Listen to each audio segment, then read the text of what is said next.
So today I'm going to be showing you why I think this, the Garmin VivoSport, is the best budget fitness tracker. But if you're new to this channel, my name is Wes and welcome to Backpacking Central, where we're all about hiking, survival, and preparedness. Let's get into it. So here you can see, obviously it's kind of tight here on my wrist. I'm only 4 notches in. This is the large. But anyways, here's the watch face here. And this is not only the Garmin VivoSport, but this is the refurbished model. Now before you click away, this thing was absolutely perfect. It had like one little tiny little kind of, I would guess, call it a scratch, but not really. And I've already hit it and scratched it up even more so than when it got here. So for from 120, from what this is originally new on Amazon, down to $50, this is pretty much a brand new VivoSport. Yes, it's old. It came out in August 2017, but it has GPS. It has 7 days of battery. I get about 5 on a good day. If I do some more activities, I can get down to 4. And if I bike ride, I mean, if you take a bike ride for 3 hours, you'll burn just about all the battery. But anyways, still not complaining about it. This is an amazing watch. I've been wearing it not quite 24 hours because I have to charge it. But other than the hour-ish it takes, hour and a half it takes to charge from 0 to 100 every 4, 5, 6 days, I've been wearing this 24/7 for like 2 months now. I'll put the exact amount of days here. I'm not exactly sure. But this is a great watch. Here's the watch face. This is the best one. This is the one that shows the battery percentage, which is unfortunate. The only way to get to the battery percentage to know it is hold and press for the menu, scroll up to settings, scroll up to that settings, scroll up twice more to about, and then you have the battery there. Completely sideways, which is one of my only 2 complaints. Stick around for my next one. So that is the only way you can find the battery percentage, and that is the only watch face that even has a battery on it anywhere. So for the, I don't know what they call this, but when you scroll up and down here, you can choose and select what you want to see. I pick 3: steps, heart rate, and stress. Apparently it's measuring my stress right now. Not really sure how. I guess I put my finger on it. Anyways, but those you can go up and down too. It gives you like 10 different options. I'll show you in the app later what they are. But I'm going to get into the settings here. So if you want to skip to that, then you won't have to look at all these boring settings if you're not that into it. The way to get to settings or the menu or how to do an activity or anything like that, you press and hold it, and then it brings up that, which is your first menu screen, which is nice how they did this in the software. This is your activity. So what happens when you're outside and your watch is, let's say, darker. I turned up the brightness now just for the sake of the video, but if your watch face is darker and you press and hold, this automatically goes to the brightest setting. Or well, actually, I don't know if it's the brightest, but it's definitely a brighter setting, so you can see it outdoors, because most likely you're outdoors or you're going to see it easier. So once you want to do an activity, you tap on that, and then you can select from walking, running, biking, and a couple others. I've never used these. This is weight training. I don't know what that is. Cardio, and then back to walking. So once you click on it, asks you inside or outside. You click and it waits for GPS. Doesn't take that long. The first time I did it, it took a while because it never, tracked my GPS where I am in the location. And then you just double tap to start, and it shows you some of your metrics while you're taking it, or while you're doing the activity. Double tap to pause, and then once you pause it, you can swipe up, and it'll tell you to cancel or save it, and you save it. It doesn't take that long. From there, you scroll down to the lock, which is locking the wrist flick thing. So like if you're sleeping, you want to turn that on because you don't want to be doing that, and shining you in the face. You can turn it on or off. This is the do not disturb. You turn this on and off for it not to give you any kind of notifications, which I don't even have on anyways. So that automatically can be turned on in the settings from the app for a certain time, like when you normally go to bed, which is nice. You don't have to automatically keep doing it. This is the clock. It gives you stopwatch. Just double tap to start, and it stops. It starts itself. Then you double tap it sometimes, and then you can restart it, or you go back. And then it's also the timer and the alarms, which you set the alarms to the app. And then this is the profile, which shows you your VO2 max, which is complicated and I don't need to get into that. Here's the heart rate monitor, sensor on, phone, and that's syncing. Then there's your settings, which is just, which is just one up from the activity thing. There's Bluetooth connectivity, there's your settings, different vibration in terms of like, I think it's soft, medium, and hard or something like that. Sometimes it doesn't like my tap. High, low, medium, high. Then you can restore default setting, which I've accidentally done because I went to go to the about to check my battery quick and I was going too fast and I tapped it and then tapped the check mark. It deletes your data on here, but it's already on the app, so it wasn't a big deal, but it is annoying that they put that there. It's already annoying that the battery's in that, weird spot anyways. I'm about to do it again here. But there's your about, and you can scroll down to the different version or something. I'm not even sure. There's your units, your language, your wrist, which wrist you have it on, and then back to vibration. I don't know why they have all this on here. You can change all this stuff in the app, which is way easier on any kind of bigger screen. And then this is, I don't even know what this, I guess this is notification. Again, I haven't even looked in here. A lot of this is on the phone. Auto time, yeah, 12 hour, 24 hour. Then this is your brightness. You just tap on it again, and then go down or up, and then you tap on it, it goes back. Yeah, my battery's gonna be shorter, thank you. And you go back one more. There's your Bluetooth connected, and we're back to the start. And that's gonna be it there for the settings. And here, this little red bar is called the move bar. There's the first big bar, which is an hour of not moving, and then there's 4 more little bars, which equate to 15 minutes each, or 2 hours. So when you get around and move, and if you shake this thing enough, which I'm cheating, but it'll eventually say, I'm not going to do it, but eventually it'll say move bar cleared. It kind of gets you to motivate, kind of like the stand feature on the Apple Watch. Just kind of gets you, ready to move. This is the only watch face that has this move bar, which is nice. One of the reasons, well, that and the battery is the reason I have this here. But it does, not exactly sure how accurate this is, because I'll literally stand up out of my chair, walk probably 50 yards, go up a flight of stairs, come back, and it will still be on there. So not sure how much I trust it. And then there at the bottom, as you can see, it shows the date and the day. This is the black and gray one. It's got the flashing green, which always stays on. If you're not wearing it, oh, there you go, now it turns off. If you're not wearing it and you have it laying down, it kind of bugs you when it flashes. There's the charging port here. It's got a nice positive click. When you click it in, it's a pretty short cord here. You just plug it into your regular USB charger thing. It's pretty comfortable. It's a little slick when it gets sweaty. You got to make sure you tighten it up. It did leave a little bit of a red sort of rash. No, that's not it. It did leave sort of a red little rash here, just because I've never worn a watch before, and that's why I started with this one, because it was small, slim, lightweight, and I didn't notice it. I've worn this sleeping too, which I never thought I would do. I originally had an Apple Watch several years ago, just because I wanted to wear one to kind of keep track of stuff, but it was so heavy and so big, and I've never worn a watch, so it was such a different change and switch. I kind of wanted to make a slower, more gradual switch, which is why I got this. And for it being $50 versus the Fitbit Charge 3, or this one's original price, or even the VivoSmart 4, which is smaller and lighter, but it has a way smaller screen. You thought this screen was small. Not crazy resolution on it. You can see the pixels if you really look close, but I'm not picky. This isn't for any hardcore, or at least I wouldn't think so, at least not me, not for any hardcore fitness athletes and stuff. It does have GPS, which is nice. It's got this little diamond, and then it's smooth on the other side, which is nice.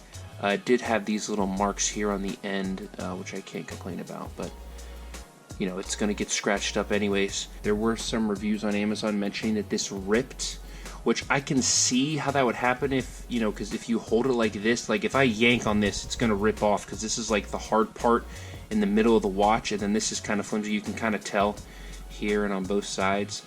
But I mean, I clean this thing, because I sweat in it. I clean it off, and I wear it 24/7. So I clean it, and as long as you wipe along, the way it's supposed to go and pull the way it's supposed to be pulled, or not pull it at all.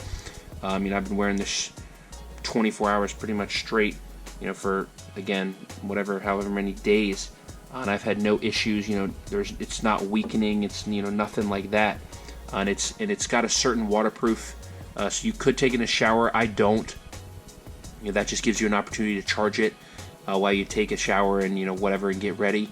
So then you don't have to take it off when you're in bed or in another important time when you want to measure your heart rate or calories or whatever that is. Right now, this is on Amazon. This one, the black one's actually $60, which is a bummer because I got it for $50. But the green one, like the lime green, instead of this gray here, it's lime green, which is actually pretty cool. But it's like $52 something. And they have a pink one as well. So they do have several colors for you ladies out there. But it is definitely a nice budget, fitness watch for $50. I don't think anything can beat it. If you think there's something out there that can beat it, that has GPS and is only $50, I want you to let me know because I want it. The VivoSmart 4 was too small, couldn't read it, and it doesn't have GPS. Fitbit doesn't have GPS. This one does, and it's like half the price, even a used one. Before I move on to the app, here's the box, just a Garmin refurbished unit box here. Pretty plain, boring box. I think it had some sort of casing that held the watch, and then there's some instructions, but you don't really need those. It's pretty self-explanatory if you go through the app. Of course, I selected the day that I did 2 activities to show you how much of an active person I am. No, this is just random. I wanted to film this video. This is the walk. This is the cycling, which is actually my longest one. So those are the first things that pop up in the top of the app. And once you scroll down, your first one is heartbeat. That's actually my heartbeat right now because I got it on. And it shows you your resting for the day and your high for the day. And then it'll show you your stress level, rest, low, medium, high. There's your intensity minutes, which they have for, which is kind of like what Apple has for the ring, the green ring, which is like 30 minutes over a brisk walk. This is kind of like that, and it multiplies vigorous times 2, so it bases that off of your heart rate and stuff like that. Then it's your steps, your floors you climbed, your calories, which is resting and active, which is based off of what you did, walking. Here's your sleep, which, yes, is correct. Unfortunately, not exactly sure on all this stuff, but I do notice when it's lower that these are proportionally lower themselves. So I'm not crazy into the sleep stuff. I mainly do it for my heart rate, through my sleep, just because I was curious about it. I really have no reason to wear it while I'm sleeping, but if it lasts for more than a day, unlike the Apple Watch, I will do it. Then no, it doesn't track your hydration. You have to go in here and type it. I actually had 2 more, so I will add it. And it gives you a quick way to add it. You can also do this number like this, if I can find where the plus and minus is. And then it tells you how much of your goal.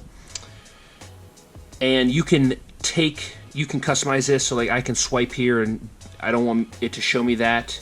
I can always hide it or undo it. So you can, customize how cluttered you want it or not on here. And then this shows you yesterday's stats, resting, high, stress, steps, blah, blah, blah, blah, blah, blah, blah, blah, blah. And then it'll show you last 7 days. So how many rides you did, walks, your mileage, heart rate, stress, blah, blah, blah, blah, blah, blah, blah. They have all this other crazy stuff out over here. Insights is cool. It's giving me some, like, oh, you seem to take less steps on Friday. I wonder why. Pick it up. Or, it kind of gives you some motivation, which some people like, some people don't. Here it shows you a graph of how well you're doing compared to all the other Garmin users that are in my age, gender and age range, obviously, for steps, floors, sleep, and running, or whatever activity you want to do, which is cool. So the next thing to the app here is you can go to your profile, and then over here is the watch, which is the one you've connected, which for me in this case is the VivoSport. When you click on that, this is where you can sync it and it tells you it's connected, and this is where you change all your settings, device settings, which this is where you can go and do the alarms, which I actually haven't tried. I don't know if it would wake me up when it buzzes. I don't know. I might have to try that one day when it's not important to wake up and try the alarms on here, but I haven't tried that. I just use my phone. But here's the display options. They have weather, which is cool, which I did leave on for a little bit. The gesture, which is when when you twist it, you do this. See if it'll do it. Nope. No, it's not gonna like this angle. But anyways, the timeout, you can check the timeout, change the timeout. Visible widgets. So this is the one where you scroll. So like these are the widgets: 1 widget, 2 widget, 3 widgets. So I have the 3 here, which time and date, I guess this counts as 1, 2. So these are the different ones you can keep on there to scroll through. Floors. It had like all of these checked: calories, distance, music. You can control music from it, which is pretty nice. Weather, notifications, everything. I was like, that's way too busy. It's like I don't want to have to scroll through 10 different things when I can just look on at the app. The things that are on here now, I'm checking multiple times a day. So then going back from display, this is your right wrist, which is some of the settings that was already in the watch. And then this is the cool one, orientation and watch face. So you can wear it this way, or you can look at it landscape, which I don't know. I guess you're reading it like this. I don't know why you'd ever read it up and side to side like that, but it is an option if you're into it. And then these are the different, which I don't. I wonder if there's different. I want to see how that works. Let's see. I'm curious to see how that syncs. It's synced sideways, and I clicked the same watch face, which, oh, there we go. It does it, but it's a different angle. Like, I don't know how that would ever be comfortable to read it like that. You're reading it sideways. Well, there you go. I've never changed it to that setting before. Now I don't even remember how to get back to it. There we go. Going back here. Oh, there you go. So it changes them all sideways, which is very interesting. But if you're into that, that's how you select it. Now I'm going to change it back here, and I'll show you how long it takes. I can get these both. There we go. It didn't take that long. Now I remember how to get back. These are the other ones. Splitting the time up, time and steps, time and heart rate, time and weather, analog, which I don't know how you would see that. It's already tiny, and that takes up half the screen and shows the day. Don't know why you'd ever select that. And then this is just the analog, which is bigger, but don't know how. And then this is hand in the middle with 2 numbers. I don't know why. One other complaint other than the way to see the battery. So like I said, this is the only one that shows the battery, and it'll show alarm, I guess, when you have one, which I've never seen. And then the moon, which is the do not disturb, which turns on at the automatic time you selected it for when you go to sleep. But this is the only one that shows any kind of battery life. And it's the coolest one. Like, I wish they would make more watch faces. Like, one good thing about the Apple Watch, now there's tons of other negative things why I wouldn't, mainly being size and weight, but they have a bunch of different faces, and they're updated constantly. Yeah, this isn't a crazy fancy one, so it doesn't need to, but I just wish it would have more options for the watch faces on here. So there you go. There's the settings. There's the deeper dive into the settings on the settings and the reconfiguration of the customization of the the watch face and stuff like that. So that is why I think the Garmin VivoSport is the best budget fitness tracker. And I'll catch you in the next one. Peace.